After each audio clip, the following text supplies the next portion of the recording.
Praneeth Rao files కేసులో కీలక మలుపు తిరుగుతోంది. ప్రభాకర్ రావు, రాధాకిషన్ పేర్లను పోలీసులు ఎఫ్ఐఆర్లో చేర్చారు.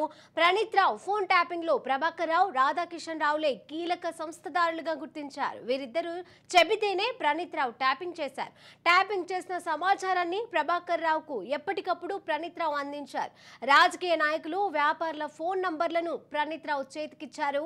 ప్రభాకర్ రావు, రాధాకిషన్ అయితే ఇప్పటి వరకు ప్రతిపక్ష నేత రేవంత్ రెడ్డి పూర్తి స్థాయిలో నిఘా పెట్టాలని ప్రభాకర్ రావు అందించారు. రేవంత్ రెడ్డి, ఆయన కుటుంబ సభ్యులు, అనుచరులు, అతని మిత్రులు ఫోన్లను ప్రభాకర్ రావు ట్యాపింగ్ చేయించారు.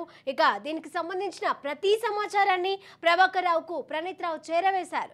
దీంతో పోలీసులు ఈ ఇద్దరిని నిందితులుగా ఎఫ్ఐఆర్లో నిందితులుగా చేర్చారు పంజాగుట్ట పోలీసులు. అయితే ప్రణీత్ రావు ఫైల్ కేసు నమోదు కావడానికి ముందే అమెరికాకు చెక్కేశారు ప్రభాకర్ రావు, రాధాకిషన్.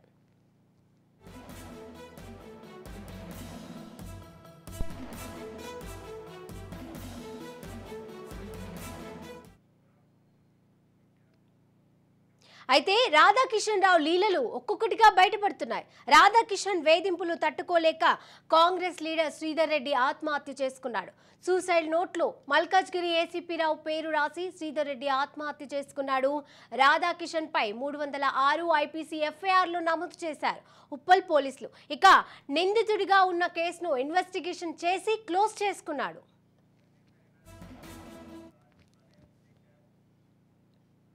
ఇక ఇదే అంశానికి సంబంధించి తాజా అప్డేట్స్ మా క్రైమ్ బ్యూరో చీఫ్ ఇనారెడ్డి అందజేస్తారు. ఇనారెడ్డి, శిరీష, మనం చూడొచ్చు 2014లో రాధాకృష్ణ మీద రాధాకృష్ణ పనిచేశాడు. అప్పుడు ఏసీపీ పనిచేసిన నేపథ్యంలో ఆయన వేధింపులు తట్టుకోలేక కాంగ్రెస్ లీడర్ శ్రీధర్ ఆత్మహత్య చేసుకున్న పరిస్థితి. అయితే చూసినట్లు స్పష్టంగా చెప్పాడు, మల్కాజ్గిరి ఏసీపీ రాధాకృష్ణరావు ఆయన వేధింపుల వల్ల చనిపోతానని చెప్పేసి. ఆ సమయంలోనే ఆయన మీద 306 ఐపీసీ సెక్షన్ కేసు నమోదైంది. ఆ తర్వాత నిందితుడిగా ఉన్న కేసును తానే ఇన్వెస్టిగేషన్ కేసు క్లోజ్ చేసినట్టు తెలుస్తాం. సో మొత్తం మీద రాధాకృష్ణ సంబంధించిన వ్యవహారంలో ఇప్పుడు ఫోన్ ట్యాపింగ్ వ్యవహారంలో కూడా ఈయన లీలలు ఒక్కొక్కరుగా బయటకు వస్తా ఉన్నాయి. దీంట్లో మనం గమనిస్తే ఈయన అంటే ఏ రకంగా ఫోన్ ట్యాపింగ్ వ్యవహారంలో ఈయన ఇన్వాల్వ్మెంట్ ఉంది, ఇప్పటికే ఈయన ఇప్పుడు పరారీలో ఉన్నాడు అని చెప్పి తెలుస్తా ఉంది. ఈయనతో పాటు భాస్కర్ రావు, రాధాకృష్ణతో పాటు మరో ముగ్గురికి కూడా ప్రస్తుతం దీని మీద ఇన్వెస్టిగేషన్ చేస్తున్న పోలీసులు రెడ్ కార్డ్ నోటీస్ కూడా జారీ చేయడం జరిగింది. అంటే వీళ్ళు విదేశాలకు పారిపోయారన్న సమాచారం అయితే ఉంది.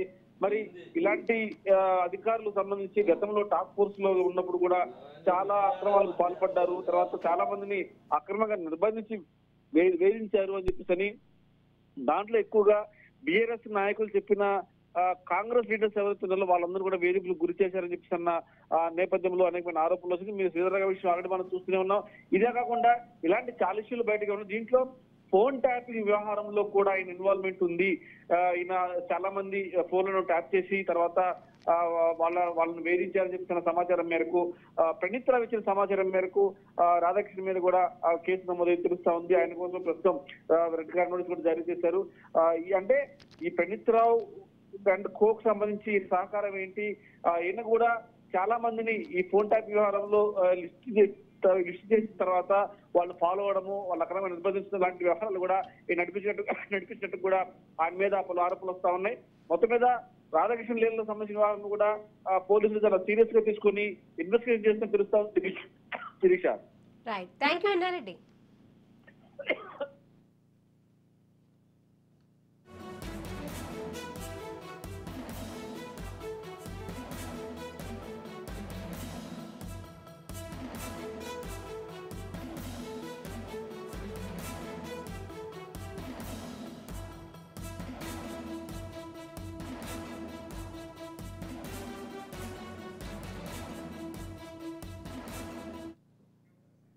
ప్రణీత్ రావు ఫైల్స్ కేసులో కీలక మలుపు తిరుగుతోంది. ప్రభాకర్ రావు, రాధాకిషన్ పేర్లను పోలీసులు ఎఫ్ఐఆర్లో చేర్చారు. ఇక ఇదే అంశానికి సంబంధించి మరిన్ని అప్డేట్స్ మా ప్రతినిధి మహేందర్ అందజేస్తారు. మహేందర్, ప్రణీత్ రావు కేసులో కీలక విషయాలు వెళ్ళిపోతున్నాయి. ఇప్పటికీ ఎలక్షన్ టైంలో ఫోన్ ట్యాపింగ్ చేశారు. గతంలో ఇప్పుడు తెలంగాణ కాదు, గతంలో కర్ణాటకలో సైతం ప్రణీత్ రావు చేశాడు. కుమారస్వామి అత్యంత దగ్గరగా కొనసాగి కాంగ్రెస్ పార్టీ ఓటమికి కాంగ్రెస్ పార్టీ కదలికలన్నీ కూడా ఇచ్చారని ఒకవైపు కర్ణాటకలో ఇప్పటికే ఫోన్ ట్యాపింగ్ కేసులో అనేక కీలక మంత్రులు ఇప్పటికే కొంతమంది ఉన్నత అధికారుల పోలీసులు అరెస్ట్ అయిన పరిస్థితి. ఇటు బంజరంగ్ కేసులో ప్రణీత్ భుజంగరావు కొత్త బెంచ్ గంటల పాటు విచారిస్తారు. ఆ విచారణలో కీలక విషయాలు కూడా రాబట్టినట్టు తెలుస్తుంది. అలాగే భూపాలపల్లి అరెస్ట్ చేసి ఇటు భుజంగరావు అలాగే ఆ ప్రణీత్ తో కలిసి ట్రాఫిక్ డిపార్ట్మెంట్ విచారించారు. ఆయన కూడా అరెస్ట్ చేశారు. ఇక ఎమ్మెల్యే కొనుగోలు వ్యవహారంలో ఫోన్ ట్యాపింగ్ చేసినట్టుగా కీలక ఆధారాలు గుర్తించారు. అలాగే 2019 జనరల్ ఎలక్షన్ లో మునుగోడు, హుజరాబాద్, దుబ్బాక ఇలా మొత్తం బై ఎలక్షన్ సమయంలో కూడా ఫోన్ ట్యాపింగ్ వ్యవహారం కీలకంగా చేశారు. ఆ రకంగా ఒక్కొక్క విషయాల్లో తేలిన పరిస్థితి. తాజాగా ప్రతి ఎన్నికల సమయంలోనూ ప్రత్యర్థులు డబ్బులు టార్గెట్ గా ఫోన్ ట్యాపింగ్ చేసినట్టుగా తెలుస్తుంది. మొత్తానికి ప్రణీత్ రావు వీరను ఒక్కొక్కరిగా బయటపడుతున్న పరిస్థితి. ప్రణీత్ రావుతో చేకట్టిన వారందరూ కూడా ఒక్కొక్క బయటపడుతున్నారు. మొత్తంగా ఇప్పుడు బీఆర్ఎస్ పార్టీ అధికారంలో ఉన్నప్పుడు అసలు ప్రణీత్ రావు కీలకంగా ఉన్నాడు. ప్రణీత్ రావు అసలు ప్రణీత్ రావుతో చేయించింది ఎవరు? ఇప్పటివరకు అయితే దాదాపు ప్రణీత్ రావును అరెస్ట్ చేసి కూపీ లాగానే ఎస్పీలు భుజంగరావు, తిరుపతన్న పేర్లు అయితే బయటకు వచ్చాయి. తాజాగా వారిని రిమాండ్ కూడా తరలించారు.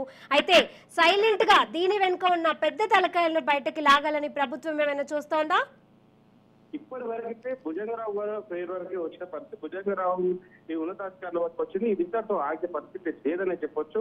దీంతో ఇప్పటికే మంత్రి ఎర్రవెల్లి పేరు రావడం తర్వాత ఇప్పుడు అసలు వీళ్ళకు ఆదేశాలు ఇచ్చింది ఎవరు, వీళ్ళతో చేయించింది ఎవరు, ఇవన్నీ తెలవడానికి ఎంతో దూరం లేదు. విచారణ అనేది చాలా వేగవంతంగా కొనసాగుతుంది. అతి తొందరలోనే వీళ్ళకు సూత్రధారి మొత్తంగా ఇప్పటివరకు ప్రణీత్ రావు వీళ్ళందరూ కూడా పాత్రధారులు అయితే అసలు సూత్రధారులు ఎవరు అనేటువంటి విషయాలపైన ఇప్పటికీ పోలీసులు ఆరాధిస్తున్నారు.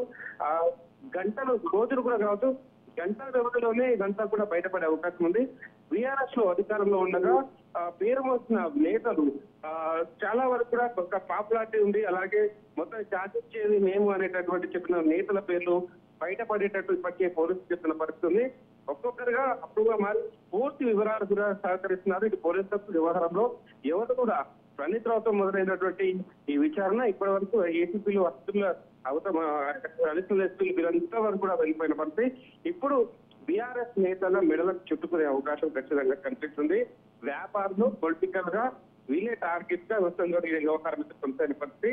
మొత్తంగా అతి తొందరలోనే దీంట్లో ఎవరు నాదని రాకపోయింది. మొత్తం రేవంత్ రెడ్డి ఆయన సోదరుతో బంధువులు టార్గెట్ అయినట్టు గుర్తించారు. సో చాలా సీరియస్ అయితే ఈ విచారణ కొనసాగుతున్న పరిస్థితి ఉంది. వెరీ సూన్ చాలా బీఆర్ఎస్ లో అత్యంత హై పొజిషన్ లో ఉన్నటువంటి నేత పేరు దాదాపు వినిపిస్తున్న పరిస్థితి. త్వరలోనే ఆయన కూడా విచారణకు హాజరయ్యే అవకాశంగా కూడా తెలుస్తుంది. Right, thank you Mahender.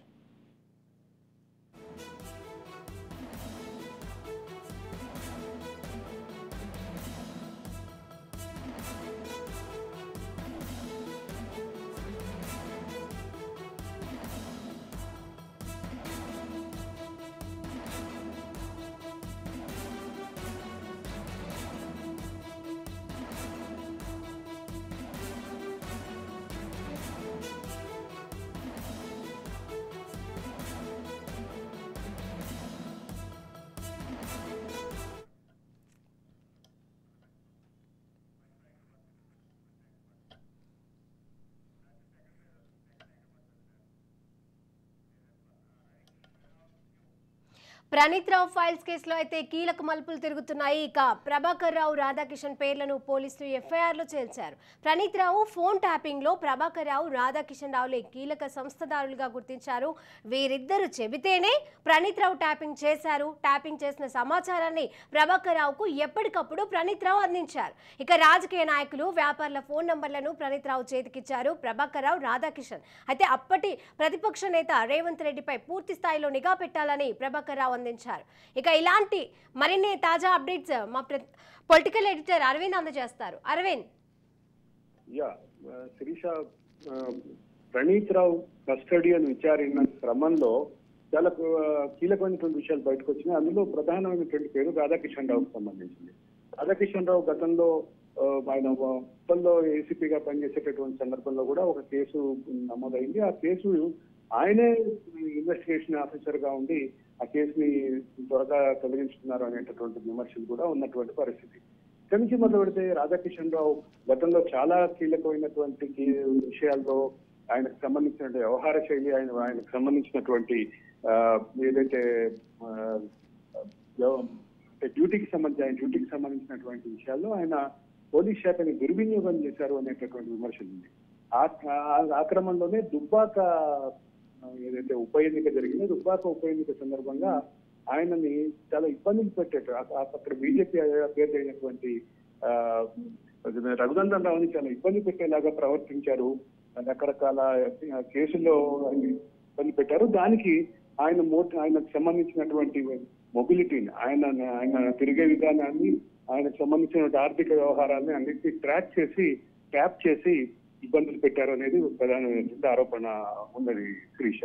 అయితే బాచుపల్లి ఏరియాలో ఆయనకు సంబంధించినటువంటి వ్యక్తిగత ఆస్తి విషయంలో కూడా కొంత వివాదంలో ఉన్నట్టుగా మనకున్నటువంటి సమాచారం అందుతోంది. అలాగే అంటే మీడియాతో కూడా నిందితుల తరఫున న్యాయవాది మాట్లాడుతున్నట్టుగా తెలుస్తోంది. మరి దీనిపైన అప్డేట్స్? మీడియాకి సంబంధించినటువంటి విషయాల్లో ప్రధానంగా వస్తున్నటువంటి పేరు ఒక ఛానల్ ఎండి శ్రవణ్ కుమార్ రావుకి సంబంధించింది. అదే సందర్భంలో ఆయన వ్యవహార శైలి, ఆయనకు సంబంధించిన విషయాలన్నీ బయటకు వస్తున్న క్రమంలోనే ఇప్పుడు అంటే నిందితులకు సంబంధించినటువంటి ఏదైతే లిస్ట్ ఉందో ఇప్పటికే ఒకళ్ళు అరెస్ట్ అయ్యి కస్టడీ అయిపోయి మళ్ళీ సబ్మిట్ చేశారు. తర్వాత ఇంకో ఇద్దరిని నిన్న అరెస్ట్ చేశారు. ఈ రోజు జడ్జిలు కూడా జైలుకి తరలించారు. వాళ్ళపైన కూడా రేపు కస్టడీ పిటిషన్ మూవ్ చేసేటటువంటి ఉద్దేశంలో ఉన్నారు. వీళ్ళిద్దరితో పాటు మరో ఇద్దరుగా ఉన్నటువంటి ప్రభాకర్ రావు అండ్ రాధాకిషన్ రావుని కూడా ఇప్పటికే నిందితులుగా చేర్చారు. కాబట్టి ఈ విషయం రాజకీయ పరమైనటువంటి మలుపులు, రాజకీయ పరమైనటువంటి ప్రకంపనలతో పాటు పోలీస్ శాఖలో కూడా చాలా ప్రకంపనలు సృష్టిస్తుందని చెప్పక తప్పదు శిరీష. అలాగే అంటే ఈ మీడియాకి సంబంధించి ఎప్పుడైతే న్యాయవాది మాట్లాడారో మీడియా నిందితుల తరఫున కొన్ని కేసులు నమోదయ్యాయి. వీళ్ళకి 120A, 409, 407 అదేవిధంగా 427, 201 కింద కేసులు నమోదయ్యాయి. కానీ దీనికి సంబంధించి 14 రోజుల రిమాండ్ ఉంది. అదేవిధంగా మంగళవారం రోజు వీళ్ళకి బెయిల్ కి సంబంధించిన ప్రొసీడింగ్స్ కూడా చేయనున్నట్లుగా తెలుస్తోంది. దీనిపైన అప్డేట్స్? అంటే ఒకవైపు నిందితుల ఆల్రెడీ అరెస్ట్ అయినటువంటి నిందితులకు సంబంధించి బెయిల్ పిటిషన్ మూవ్ చేసేటటువంటి ఉద్దేశంలో నిందితుల తరఫున న్యాయవాదులు ఉన్నారు. అదే సందర్భంలో కస్టడీ పిటిషన్ వేయాలన్నటువంటి ఆలోచనలో కూడా పంజాగుట్ట పోలీసులు కానీ సిట్ కానీ ప్రయత్నిస్తున్నట్టుగా మనకి క్లియర్ గా తెలుస్తోంది. కాబట్టి కస్టడీ పిటిషన్ కస్టడీ అయిపోయే వరకు బెయిల్ పిటిషన్ ని హోల్డ్ లో పెడతారు. బెయిల్ పిటిషన్ హోల్డ్ లో పెట్టిన తర్వాత బెయిల్ పిటిషన్ ప్రాథమికంగానే రిజెక్ట్ చేస్తారు. ఈ కస్టడీ అయిపోయిన తర్వాత మళ్ళీ బెయిల్ దాఖలు చేసేటటువంటి పరిస్థితి ఉంది. కాకపోతే చాలా కీలకమైనటువంటి సెక్షన్లు ఉన్నాయి. 120B ఉంది. 120B అంటే అందరూ కలిసి క్రిమినల్ కాన్స్పిరసీ చేయటం. అసలు ఇది ఒక విషయం పక్కన పెడితే ఇదే బ్యాచ్ మీద మరొక కేసు కూడా బుక్ అయ్యేటటువంటి అవకాశాలు కనిపిస్తున్నాయి. ఇప్పటికే బాధితులు చాలా మంది అప్రోచ్ అయ్యారు. కాబట్టి ఇక్కడ కీలకంగా ఉన్నటువంటి అంశం ఏంటంటే ఈ మొత్తం వ్యవహారంలో ఏదైతే క్రైమ్ ఉందో ఆ క్రైమ్ కి సంబంధించినటువంటి ఏదైతే కేసు ఇంకా బుక్ అవ్వలేదు. అదే 1885 టెలిగ్రాఫిక్ యాక్ట్ కి సంబంధించినటువంటి కేసు. 1885 టెలిగ్రాఫిక్ యాక్ట్ ఆధారంగా మరో కేసు కూడా ముందుకు వచ్చేటటువంటి పరిస్థితి అయితే కనిపిస్తోంది. ఆల్రెడీ ఇప్పటికే బాధితులు కూడా కొంతమంది అప్రోచ్ అయ్యారు. కాబట్టి బాధితులకు సంబంధించినటువంటి కేసులు కూడా బుక్ అయ్యేటటువంటి పరిస్థితి కూడా కనిపిస్తోంది Shirisha. Right, thank you Arvind.